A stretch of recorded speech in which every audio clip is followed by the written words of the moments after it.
Prospector Ron here. This is early in December. We've had snow and we're a little bit of a heat wave. It's been 40 for a couple days. I wanted to locate another logging camp, so I did. I did my homework and I got out here and I walked all along through the woods, and supposedly there was one here, and it's on an island. It's I call it an island. There's pretty much swamp all around it. A couple places where you could get through, and I was coming in from the east, and I started finding iron. You can see my hole right there, and then I knew I was probably pretty close. So then I kind of ran ahead and started locating more iron out through here. And then I looked over here and I knew I was where I was supposed to be. And now this logging camp, the pattern of them in this area were right around 1900.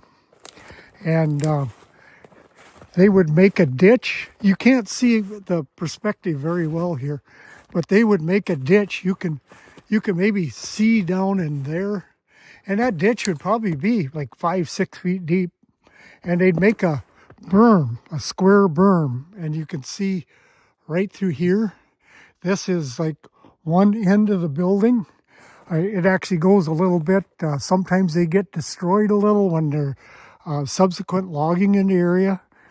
And the two sides head down, one over here and one over there. And they head off to the west. And on the other end, there's another berm. And then there's a berm, a couple berms in the middle where this we can tell from patterning logging camps in this area was where the lodge, or not really the lodge, but the bedroom was, where all the bunkhouse.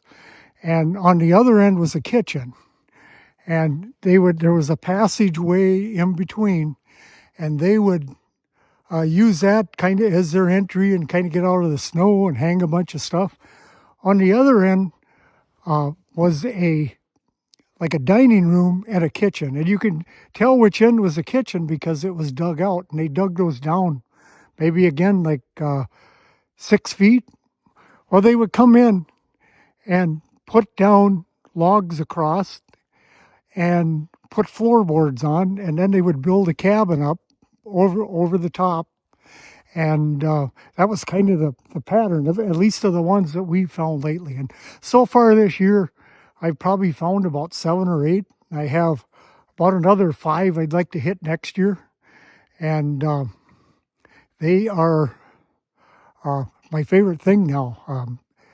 I get back a little bit earlier in history and we find a few cool bottles, and I'm on a pretty good roll for Indian Head pennies. I found 11 this year.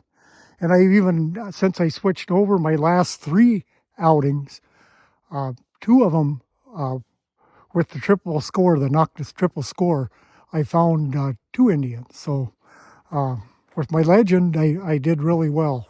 And it's all in kind of a same geographical area. I'm going to keep this a little bit top secret, except with the guys I hang out with, and Wisconsin, Michigan prospectors will maybe at some point hit this. And once we hit the good ones, really, as you clean up your way, they get better, and they give up a lot of stuff. But boy, the guys have really been finding some nice bottles and stuff. So it's been fantastic. Now over on this little bit of a ridge, there was probably a couple buildings. I can see the berms from them. And they would have a couple buildings like a tool shed, a blacksmith shop, and a stable. And there would be maybe an office building and maybe a supply building. And some of them actually had a cold storage area kind of off the kitchen somewhere. But we found that most of them are located near some kind of a water source, a lake, or in this case, there's a little brook, uh, not really a brook, a spring that comes out of the hill over here, and it's pretty good water.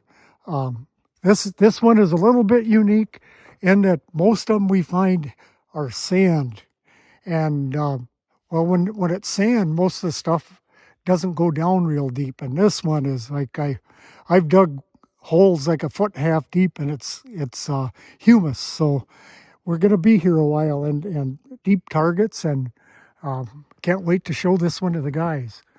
Well, that's it for today, and God bless you and grant you his peace.